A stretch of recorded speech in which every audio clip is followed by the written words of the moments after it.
भाजपा की नीतियां देश के समावेशी व धर्मनिरपेक्ष विचारधारा के लिए खतरा है। देश में महंगाई व बेरोजगारी के कारण आमजन त्रस्त है। सार्वजनिक उपक्रमों का तेजी से निजीकरण किया जा रहा है। लोगों की मूल समस्याओं का हल करने में विफल केंद्र सरकार सिर्फ जुमलेबाजी का सहारा ले रही है। उक्त बातें भदैया में रविवार को राजद के पंचायत स्तरीय सम्मेलन को संबोधित करती हुई पूर्व विधायक सह प्रदेश प्रवक्ता डॉक्टर अजय यादव ने कही, जिसकी अध्यक्षता मनु शर्मा ने की। संचालन प्रखंड अध्यक्ष रविंद्र सैनी ने किया।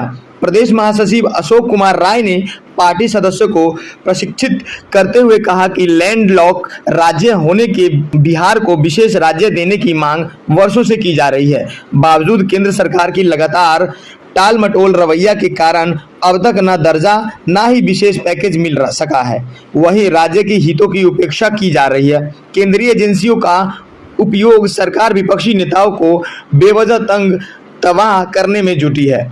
संवैधानिक समस्याओं को कमजोर किया जा रहा है। कांग्रेस नेता अविनाश झा ने कहा कि देश में जिस तरह से आमजन का सुझाव तेजी से इंडिया अलायंस गठबंधन की तरह हो रहा है, उससे 2024 में केंद्र में सरकार बनना तय है। इसके लिए गठबंधन के कार्यकर्ताओं को पूरे मनयोग से कार्य करने की आवश्यकता है। आगामी लोकसभा चुनाव के मद्देनजर पंचायत स्तरीय बूथ कमेटियां गठित की गई। इस मौके पर पैक्स अध्यक्ष दिनेश जी, संजीव राय, मनीष राय, अनीश गुप्ता, डॉक्टर बांके राय, विजय राय, प्रेमचंद राय, शेखर राय, कैलाश राय, बबलू यादव, लड्डू लाल यादव, मनोज शर्मा, राम मोहन शर्मा, राजू सैनी, हीरालाल सैनी, राम प्रवेश सैनी, इंद्रदेव सैनी, प्रमोद पासवान, प्रीतम पासवान, हजारों की संख्या में माताएं, बहनें, युवा एवं बुजुर्ग साथी इत्यादियां मौजूद रहे। धन्यवाद। आज ये मीटिंग जो भदैया पंचायत में रखा गया है, उसका उद्देश्य है हम लोग को बूथ कमेटी का काम करना है।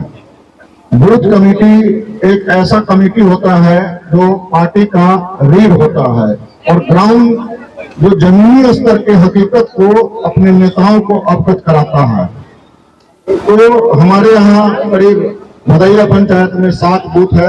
7 बूथ से हम लोग 15-15 लोगों को ले रहे हैं और 15-15 लोगों की कमेटी बनेगी। एक बूथ अध्यक्ष बनेंगे और एक बीएलए बनेंगे, बूथ लेवल एजेंट बनेंगे, जो राष्ट्रीय जनता दल के चुनाव में, लोकसभा के चुनाव में और विधानसभा के चुनाव में उनका अहम रोल होगा। करीब करीब उसका काम भी पूरा कर लिया गया है। अब हमको देखना है कि आगामी लोकसभा के चुनाव में, जो लोकसभा का चुनाव आने वाला है, उसमें हमको क्या करना है। एक तरफ हिंदू मुस्लिम करने वाले बीजेपी हैं, एक तरफ अमीर गरीब करने वाले बीजेपी हैं, पूंजीपति की पार्टी बीजेपी है, और एक तरफ लालू प्रसाद यादव का गठबंधन इंडिया अलायंस। जो भी विधानसभा में लोग हैं, हमारे लोग हैं, लालू प्रसाद यादव के लोग हैं, तेजस्वी प्रसाद यादव के लोग हैं। मैं सिर्फ आप लोग से एक ही आग्रह करना चाहता हूं कि अपने मत को पहुंचानिए, अपने वोट को पहुंचानिए। एक से एक छलिया यहाँ आएगा। यहाँ पर कुछ ऐसे लोग भी हैं जो दिन में राष्ट्रीय जनता दल और रात में भाजपा का झंडा लगा के घूमते हैं। वैसे लोगों से सचेत रहने की जरूरत है। सरकार कितनी धूर्त है, चाहती है कि दलित जो है, पिछड़ा जो है, मुसहर जाति, पासवान जाति, पारसी जाति, डोम जाति, चमार जाति, जो ओबीसी में जो सब जाति आती है, चाहती है कि ये लोग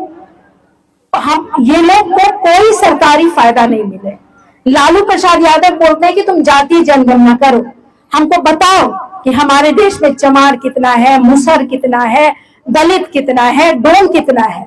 अगर 100 में 10 डोम है तो 10 नौकरी डोम को मिलना चाहिए। अगर 100 में 20 चमार है तो 20 नौकरी चमार को मिलना चाहिए। लेकिन ये सरकार बोलती है कि हम जातीय जनगणना नहीं करेंगे, क्योंकि सारा आंकड़ा तो आ जाएगा, तो सब अपना अपना हिस्सा मांगेगा। हमारी सरकार बोल रही है कि तुम जातीय जनगणना करो और जिसका जितना हक है, जितना अधिकार है, तुम उतना फंड उसके पास भेजो। अगर एक परिवार में 4 आदमी है तो 4 रोटी चाहिए ना, कि 2 ही रोटी में काम चल जाएगा। लालू यादव यही बोलते हैं कि जितना दलित है उतना उसको हिस्सा सरकार में दो, उतना उसको नौकरी दो, उतना उस पे फंड चलाओ, उतना उसको स्कीम दो।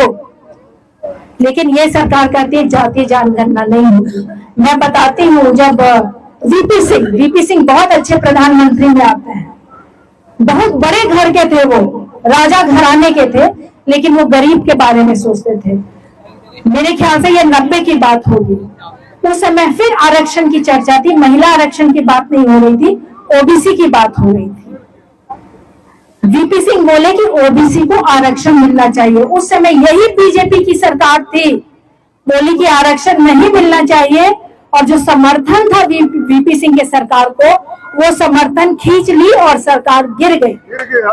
सरकार बीजेपी के द्वारा आरक्षण के नाम में 90 में सरकार को गिरा दिया, बोला कि नहीं, गरीब को आरक्षण नहीं मिलेगा।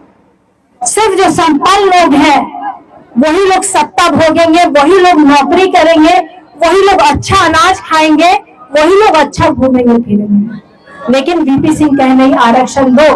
और लालू प्रसाद यादव तो कह रहे हैं कि गिनो कि महिला कितनी है, और महिला का भी जाति निकालो, उस जाति में कितनी महिला है, और उतना हक हिस्सा उसको दो, उतना इंदिरा आवास दो, उतना जमीन अलॉट करो। ये लालू यादव कह रहे हैं। एक रेलवे बनाने में कितना समय लगा, अंग्रेज के समय से हम लोग रेलवे बना रहे हैं, लोहा बनाते हैं, पटरी बिछाते हैं, लेबर को खर्चा देते हैं, जंगल से लकड़ी कटाता है, बीच में लकड़ी बिछता है, माइन से पत्थर फोड़ा के आता है, बीच में पत्थर बिछता है, फिर रेल बनता है। जो 75 साल से कितना खर्चा हुआ रेल बनाने में, सो बताइए, पूरा देश में बिछाने में। सही दाम में रेलवे को भी नहीं बेचा जाता है। जो 70 साल लगातार उसमें सरकार पैसा लगाते गई, कुछ 1000 करोड़ में रेलवे खरीदा जाता है। ये सब एक नुकसान का सौदा है।